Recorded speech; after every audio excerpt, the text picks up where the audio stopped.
প্রসবকালীন সময় মহিলাদের মৃত্যু হলে শহীদী মৃত্যু হয়, কথাটা কতটুকু সত্য? মেহেরবানি করে পবিত্র কোরআন হাদিসের আলোকে বলবেন। প্রসবকালীন সময় সন্তান প্রসব করতে গিয়ে সন্তান ভূমিষ্ঠ হওয়ার সময় কোন মা যদি মারা যান, মুয়াত্তা মালিকের এক হাদিস থেকে আমরা জানতে পারি আল্লাহ রাব্বুল আলামিন ওই মাকে শাহাদাতের মর্যাদা দান করবেন। আমাদের মা বোনরা অনেক সময় বলেন, হুজুর এই মুখ আমলটা তো পুরুষদের জন্য। যেমন জুমার দিনের একটা আমল আছে, আল্লাহর জমিনে যত ফজিলতপূর্ণ আমল আছে এর মধ্যে সবচেয়ে বেশি ফজিলতপূর্ণ আমল সেটা কোনটা? জুমার দিন যদি কেউ আগে আগে ঘুম থেকে উঠে উত্তম রূপে গোসল করে এবং পায়ে হেঁটে মসজিদে যায়, কোনো বাহনে না চড়ে, এবং আগে আগে মসজিদে যায়, ইমামের কাছাকাছি গিয়ে বসে, খুতবা শ্রবণ করে, কোনো অনর্থক কথা না করে, তা অনর্থক কথা না বলে, তাহলে এই যে সে মসজিদে আসলো, যতগুলা কদম দিয়ে যতবার পা ফেলে আসলো, প্রতি কদমে প্রতিটা স্টেপে আল্লাহ রাব্বুল আলামিন তাকে একটি স্টেপের বিনিময়ে 1 বছর রাত জেগে নফল ইবাদত আর দিনে রোজা রাখার সওয়াব দান করবে। তাহলে 100টা কদম যদি কারোর দিতে হয় মসজিদ থেকে আসার সময়, তাহলে সে 100 বছরের নফল ইবাদত করা দিনে এবং রাতের সওয়াব পাবেন। এই হাদিসের আলোকে অনেক হাদিস বিশ্লেষকগণ বলেছেন আল্লাহর জমিনে ফজিলতপূর্ণ যত হাদিস আছে এর চেয়ে বেশি ফজিলত আর কোনোটাতে নাই। বিধায় অনেক মা বোনরা আছেন বলেন, হুজুর এটা তো আমাদের না, পুরুষদের জন্য।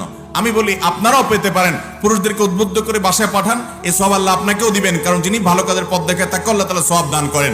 এছাড়া কিছু কিছু আমল আছে মহিলাদের জন্য স্পেশাল, পুরুষদের জন্য না।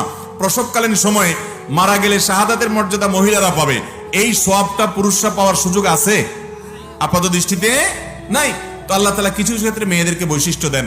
আল্লাহ আমাদের মা বোনদেরকে সবর করার তৌফিক দান করুন এবং এরকম বিপদে পড়া ইমানদার নারীদেরকে আল্লাহ তাআলা শাহাদাতের মর্যাদা দান করুন। কারোর সাথে কথা বললে ঝগড়া বাঁধার সম্ভাবনা 100 ভাগ, এমত অবস্থা আমার করণীয় কি?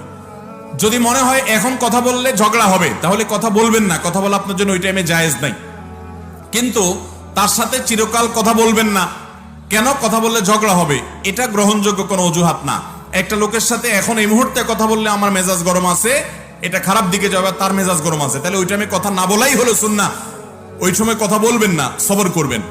এবং 2 দিন 3 দিন আপনি কথা না বলে থাকলেন, এটুকুও গ্রহণযোগ্য। কিন্তু এরপরেও আপনি দীর্ঘকাল তার সাথে কথা বললেন না, তাকে তরক করলে, এটা জায়েজ নাই। লা ইয়াহিল্লু লিমুসলিমিন আন ইয়াহজুরা আখাহু ফাওকা সালাতি লায়াল। কোন ব্যক্তি তার মুসলমান ভাইয়ের সাথে 3 দিনের বেশি কথা বলে থাকবে না, এটা জায়েজ নাই। বিধায় আপনি সাময়িক সময়ের জন্য এটা করতে পারেন। আমার এলাকার বহু ধনী লোক, একজন মারা গিয়েছে, এখন তাহার ছেলেরা প্রতিদিন আসর বাদ কবরের পাশে কোরআনের হাফেজকে দিয়ে কোরআন পড়ায়, এটা কি শরীয়ত মতো জায়েজ আছে? ভাইরা আমার, আমরা অনেকে মা বাবার কবরের পাশে মাদ্রাসার ছাত্রদেরকে টাকা পয়সা দিয়ে ঠিক করি তারা যেন বসে বসে কোরআন শরীফ পড়ে।